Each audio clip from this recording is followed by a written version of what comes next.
Bonjour, bonsoir, bienvenue dans ce hors-série numéro 2 concernant les syndromes 10. En effet, c'est un épisode un petit peu plus personnel car je suis dyslexique, dysorthographique et dysgraphique. Et la vie étudiante est difficile, la vie en général parce que le monde n'est pas adapté aux handicapés.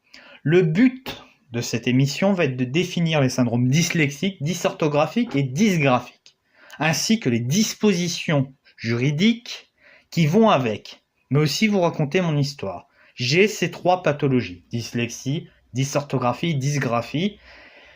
Je ne peux généraliser parce que j'ai 3 pathologies, les 3 sont liées, mais les 3 ont leurs conséquences et leurs effets. Et je ne peux pas parler au nom de tous si mon cas est singulier, parce que la dyslexie c'est singulier, les symptômes que j'ai, un autre dyslexique les aura sûrement pas, ou pas au même niveau, pas pareil. Donc je ne peux généraliser. Alors, nous allons commencer par de la définition. Nous allons définir les termes. Donc, les définitions pour la dyslexie et la dysorthographie, je les ai tirées de la Fédération française des 10, 10 DYS.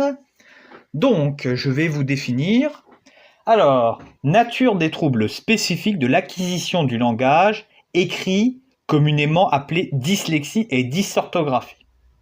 Il s'agit d'une altération spécifique et significative de la lecture, dyslexie, et ou, ça veut dire que ça peut être soit l'un ou avec, on peut avoir les deux, comme moi, de la production écrite et de l'orthographe, dysorthographie, apparaissent dès les premiers moments de l'apprentissage.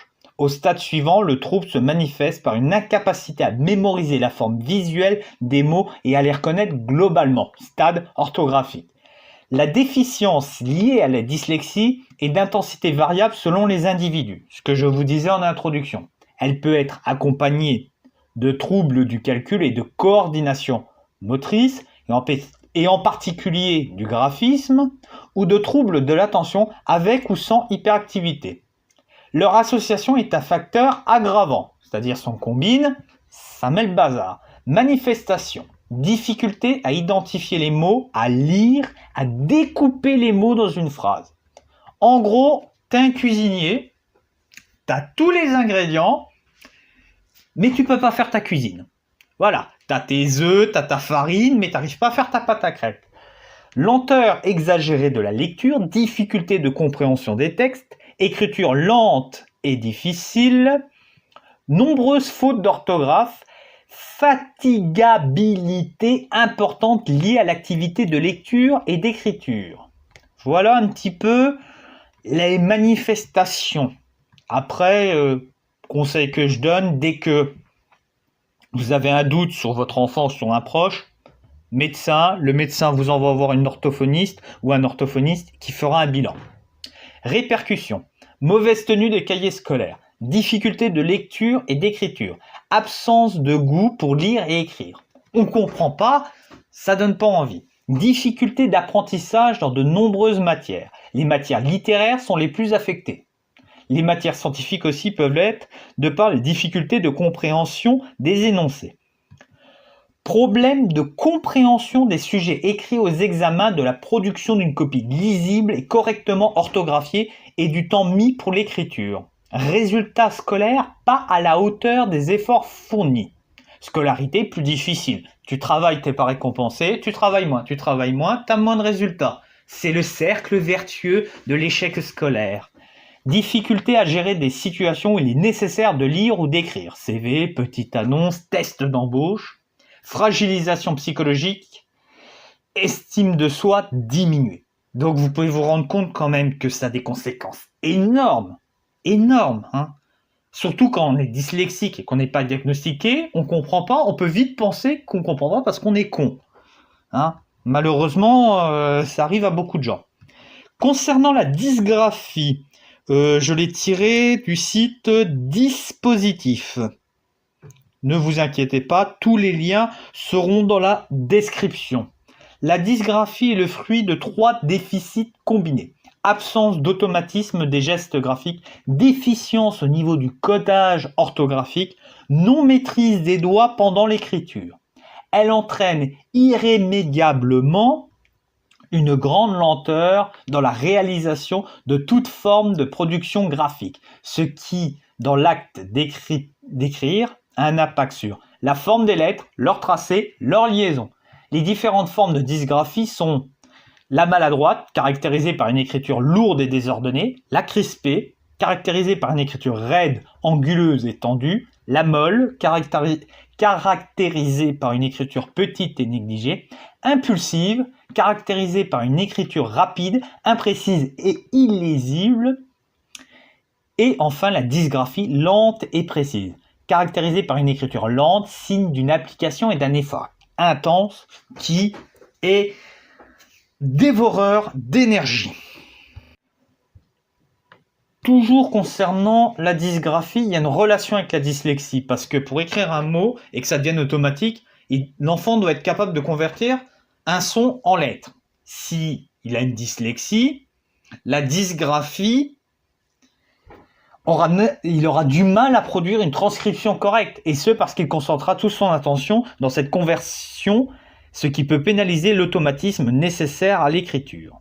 Alors il y a aussi la relation entre la dyspraxie et la dysgraphie, mais je préfère pas trop en parler parce que je manque de connaissances sur la dyspraxie et j'ai pas envie de dire de bêtises. C'est vraiment une vidéo de vulgarisation et essayer de faire connaître au petit public que j'ai, c'est-à-dire 10 personnes, et encore là, on n'a pas attaqué le dispositif juridique où tout le monde va fuir. Mais j'essaye quand même de sensibiliser sur cet handicap qui est très peu connu du grand public. Alors, les symptômes concernant la dysgraphie. Alors, écriture lente, illisible et peu compréhensible, et une production écrite très désordonnée. La lenteur s'explique par l'inefficacité de son geste. Et la pression n'arrangera rien parce qu'il va forcer, puis il va écrire encore plus mal. Certaines dysgraphies dites impulsives auront tendance à écrire très vite. Cela ne signifie pas pour autant que les gestes qu'il effectue sont efficaces, car la production reste illisible dans tous les cas. Et cette situation ne s'arrange pas même si on lui demande de ralentir, ce qui est d'ailleurs pour lui impossible s'il souffre de dysgraphie. Maintenant, nous allons parler de dispositifs juridiques. Ne t'enfuis pas, ne mets pas de pouce rouge, on va essayer de faire ça les choses bien. Je suis désolé, il va falloir qu'on se tape une petite tartine de droit, mais ne fuis pas. Donc, depuis 2001, les troubles spécifiques de l'apprentissage ont été reconnus comme un handicap par le ministère de l'Éducation nationale et de la Santé. Mais déjà depuis 1985, il y a une circulaire et un décret qui donnent droit aux élèves dyslexiques à des aménagements scolaires. Vous vous rendez compte, c'est un handicap depuis 17 ans. On est en 2018 quand je fais cette vidéo-là. Il y a des dispositifs depuis 33 ans en France, mais encore aujourd'hui, la majorité des professeurs ont énormément de mal à gérer des élèves dyslexiques. C'est là où on voit tout le décalage. Donc, après, il y a la loi de 85 obligeait l'obligation d'accueil et d'accompagnement. Et il y a un autre arsenal législatif dans les années 2000 qui va être mis en place. Par exemple, un rapide rappel des textes officiels, je ne vais pas tout vous lire. Honnêtement, déjà, de nature, lire du texte de loi, c'est pas ce qui me fait kiffer le plus. Puis en plus, avec ma dyslexie, j'ai beau y mettre en police 50, on va s'amuser. Je vais bégayer, ça va être moche. Donc, il y a la circulaire numéro 2006-126, ainsi que la loi numéro 2005-102 du 11 février 2005 pour l'égalité des droits et des chances, la participation et la citoyenneté des personnes handicapées. Alors, elle va mettre en place plusieurs dispositifs comme des établissements scolaires de référence, qui dit que tout enfant handicapé est inscrit dans l'établissement scolaire ordinaire le plus proche de son domicile. Cet établissement constitue son établissement scolaire de référence. Voilà ce qu'est l'établissement scolaire de référence, c'est-à-dire l'école la plus proche. La suite de la loi parle du parcours scolaire, que chaque élève handicapé se déroule prioritairement dans les établissements scolaires de référence successifs, que l'équipe éducative de l'établissement où il y a l'élève handicapé effectue sa scolarité, réalise et conduit le projet personnel de scolarisation. La loi parle aussi de l'organisation de l'emploi du temps des élèves handicapés, parce que certains élèves handicapés, honnêtement, ont besoin d'un aménagement d'emploi du temps. Même certains dyslexiques, on va être honnête, quand tu as passé ta matinée à analyser du texte, que tu t'es démonté les yeux, que c'est dur, ça demande un effort, tu t'es bien content d'avoir un après-midi un peu tranquille. Alors, la suite de la loi parle de l'équipe de suivi et de la scolarisation, sa composition, sa mission, ses modalités de réunion, ses comptes rendus, le fait qu'il y ait un enseignant référent au service du projet personnalisé de scolarisation, qui intervient principalement après la décision de la Commission des droits de l'autonomie des personnes handicapées. Il veille notamment à la fluidité des transitions, quoi, en gros. Il y a un enseignant référent, ça permet de pas éviter de parler à 15 personnes, puis que chacun se refile le bébé, comme on dit. Les relations institutionnelles avec l'autorité académique et avec les professionnels concourant au projet personnalisé de scolarisation. Vous avez vu, je bute sur les mots. D'habitude, j'aurais cuté ce passage, j'aurais recommencé le passage en m'énervant en mode « Putain, t'es con, Kevin, un moment, arrête de bégayer. » Mais là, à un moment, s'il y a bien un jour où ma dyslexie peut me poser défaut dans un enregistrement et où je peux vous le montrer, c'est bien là. Donc, on passe sur la loi de 2006. Programme personnalisé de réussite éducative. Alors, ça parle de programme personnalisé de réussite éducative, les élèves concernés, que c'est un travail d'équipe, un programme formalisé et la calendrier de mise en œuvre. La loi aussi de programme personnalisé de réussite éducative aussi. Il y a une autre loi sur les élèves handicapés, avec les enseignants référents et leur secteur. Pour finir ce passage concernant l'éducation, les plans d'éducation maintenant, parce qu'on a parlé des lois. Maintenant, il y a des plans d'éducation qui se mettent en place pour pouvoir, à ces enfants handicapés, d'avoir une éducation comme les autres enfants. C'est pas parce que tu es handicapé que tu ne mérites pas d'avoir une vie normale. Même si je trouve que le mot normal fait que s'il y a des trucs normaux, il y a des trucs pas normaux et ça fait un jugement de valeur. Mais bon, allez, allons-y. Allons dans le binaire. N'ayons pas peur. Donc, quand on a principalement 4 plans d'éducation. On a le PPS, s'adresse aux élèves avec reconnaissance d'handicap par la Commission des droits et de l'autonomie relevant de la MDPH, Maison départementale des personnes handicapées. Selon sa sévérité, la dyslexie peut être reconnue comme handicap par la CDA selon un guide barème. Le PAP, qui est le deuxième plan, qui concerne les élèves atteints de troubles des apprentissages évoluant sur une longue période sans reconnaissance du handicap. On a le PPRE, qui peut être établi pour des élèves dont les connaissances et compétences scolaires spécifiques ne sont pas maîtrisées ou qui risquent de ne pas être maîtrisées. Et le PAI, qui concerne les élèves atteints de troubles de la santé évoluant sur une longue période sans reconnaissance du handicap, pathologie chronique, allergie ou intolérance alimentaire. Mais ça a moins à voir avec la dyslexie. Ça y est, t'as survécu à la partie judiciaire, on va dire. Je vais te parler de mon expérience maintenant. Pas que je veux me la jouer martyr ou tout, mais je peux pas me permettre de généraliser. J'ai 3 pathologies. Je connais pas les variables. À quel moment c'est ma dyslexie, à quel moment c'est ma dysorthographie qui pose problème. Mais bon, si mon expérience peut aider, ne serait-ce qu'une personne, j'aurais réussi ma mission. Donc j'ai eu énormément de difficultés à apprendre à écrire. En effet, j'ai été dans une classe de CP spéciale et on a commencé par me faire écrire sur ordinateur, un magnifique Windows 98, ça ne nous rajeunit pas. Et on m'a dit que j'avais du mal à écrire parce que j'étais gaucher. Ah, les années 90, c'est magnifique. Mais au fil des années, vu que je comprenais pas trop ce que j'écrivais comme un cochon, que bon, à la longue, tu sais pas ce que t'as, il y a un truc qui te manque. bah ta confiance, elle en prend un coup et je pensais que j'étais vraiment un abruti fini. Arrivé au collège, je me disais, oh, tu comprends pas, c'est normal, mais tu es bête, mon garçon, que tu es bête. J'ai eu énormément de problèmes en langue, que ce soit en langue étrangère, comme l'anglais, l'espagnol au collège, ou maintenant le latin. Vous imaginez, ma professeure n'a jamais eu de dyslexique. Je lui jette pas la pierre, chair de crash test. Si ça peut servir à d'autres élèves, j'aurais au moins servi à quelque chose. Et je ne jette pas la pierre au corps professoral. Loin de ça. C'est au ministère de l'Éducation, au ministère de tutelle des professeurs, qui devrait former les professeurs là-dessus. Là, il y a une déficience dans la formation des professeurs en France qui est catastrophique. Vous imaginez le nombre d'élèves qui a fini en échec scolaire simplement parce que les professeurs n'étaient pas formés? C'est un nombre considérable. J'ai eu aussi des problèmes en français. Mais au mieux de détailler, je vais plus vous donner un exemple plus probant. L'an dernier, on avait un magnifique exercice. Le professeur a enlevé toute la ponctuation. Et il fallait remettre la ponctuation. Ah, j'ai appris ma ponctuation par cœur. Tableau, multicolore, révision. Ah, le tableau, je me le suis mangé. Point, point d'exclamation, point d'interrogation. Je le connaissais par cœur, le tableau. Bon, je suis arrivé devant la feuille, j'ai rien compris, j'ai bégayé, c'était fini. Merci, au revoir, bonjour la frustration.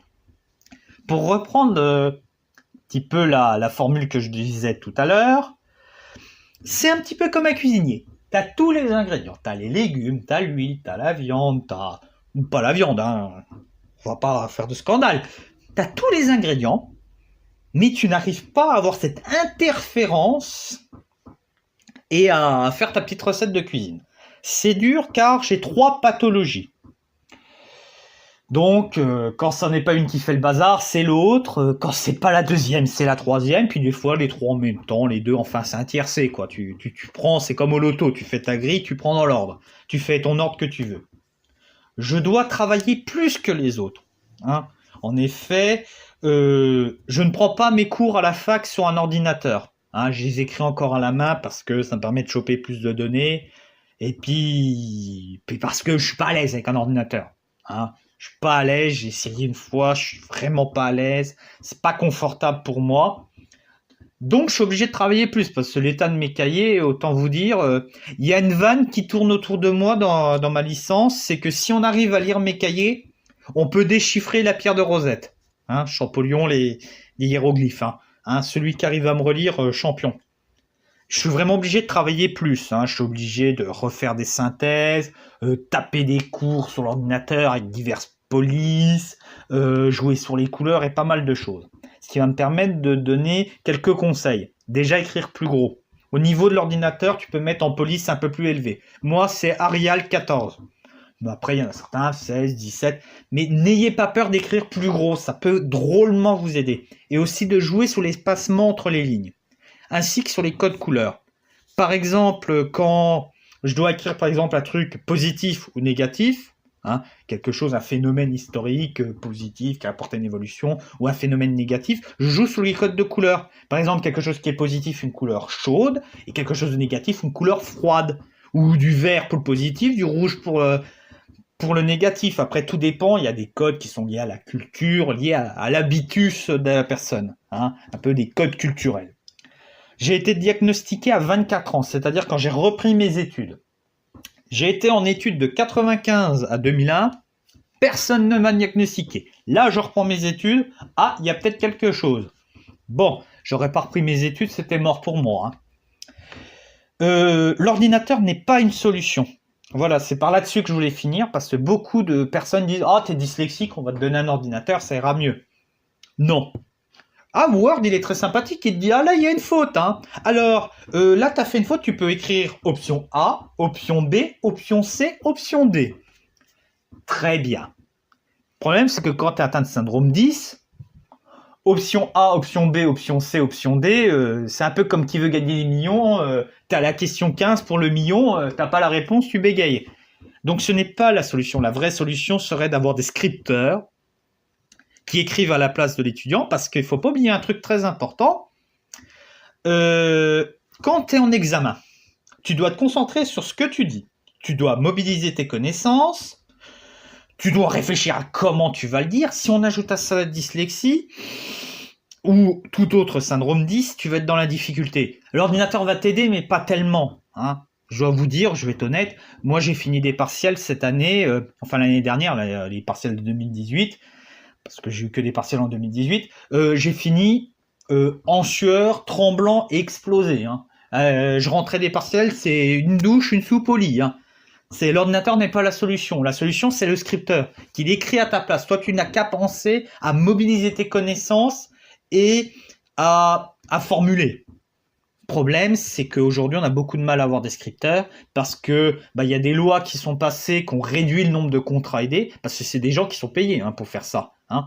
Après, il pourrait y avoir du bénévolat, mais bon, c'est limité dans le temps et dans la géographie, quoi. Hein. Honnêtement, tu vas pas demander à un mec de faire du bénévolat qui se tape 50 km. C'est difficile, il faut vraiment que le mec soit passionné. Donc, on a énormément de difficultés à donner des moyens aux dyslexiques pour faire leur étude. En conclusion, nous avons 3 pathologies qui biaisent énormément la compréhension. Mais des lois sont là, et ce depuis 1985, avec un arsenal législatif qui s'est énormément renforcé dans les années 2000, qu'il y a une évolution dans le temps, mais que cette évolution est lente, qu'il y a énormément de difficultés liées à la compréhension de l'handicap. Quand, par exemple, je dis à mes camarades, le peu qui écoutent cette émission, je les salue, s'ils sont encore là. Et puis s'ils sont pas là, je leur dirai « Ah oui, moi j'ai fait une dédicace ». Bon, bref, je digresse.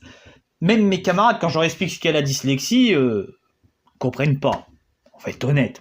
Personne ne comprend, il n'y a pas de connaissance, il n'y a pas de vulgarisation envers le grand public. Et c'est bien dommageable parce que c'est une pathologie extrêmement handicapante et que les gens qui souffrent de ça sont dans une grande souffrance.